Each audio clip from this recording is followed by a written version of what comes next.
কম খরচে এখন থেকে বাসায় টক দই তৈরি করে নিতে পারবেন। যারা টক দই তৈরি করতে ভয় পান তারা এই পুরো রেসিপিটি অবশ্যই দেখে একবার হলেও ট্রাই করে দেখবেন। তো প্রথমেই আমি চুলায় দুধ বসিয়ে নিয়েছি। এখন এই দুধটাকে জাল করে নেব ঘড়ি ধরে 5 থেকে 6 মিনিটের মতো। আমি এখানে ফুল ক্রিম গরুর দুধ ব্যবহার করেছি। আপনারা অবশ্যই ফুল ক্রিম দুধটাই ব্যবহার করবেন। চাইলে এখানে গুঁড়ো দুধও ব্যবহার করতে পারেন। যে পাত্রে আমি দই বসাবো সেই পাত্রের গায়ে আগে থেকে একটু দই লাগিয়ে রেখেছিলাম। আর এখানে দিয়ে নিচ্ছি 2 চা চামচ পানি ঝরানো টক দই। তো টক দইটাকে কিছুক্ষণ ফেটিয়ে নিতে হবে। এরপর কুসুম গরম দুধ অর্ধেকটা এই ফেটানো দইয়ের মধ্যেই দিয়ে নিচ্ছি। এরপর কিছুক্ষণ নাড়াচাড়া করে একদম ভালো করে দুধের সাথে মিশিয়ে নেব।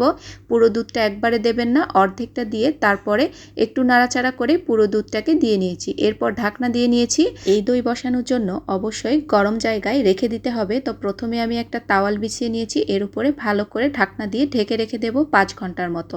তো 5 ঘন্টা পরে ফিরে এসেছি। দেখুন দইটা একদম পারফেক্টভাবে তৈরি হয়ে গেছে। একটু কেটে দেখাচ্ছি কতটা পারফেক্ট হয়েছে দইটা। এরকম করে বাসায় কিন্তু একবার যদি টক দই তৈরি করেন, এই দই দিয়ে আপনি সারা বছর টক দই তৈরি করে নিতে পারবেন। এই দইটা ফ্রিজে রেখে দিলে পরবর্তীতে ব্যবহার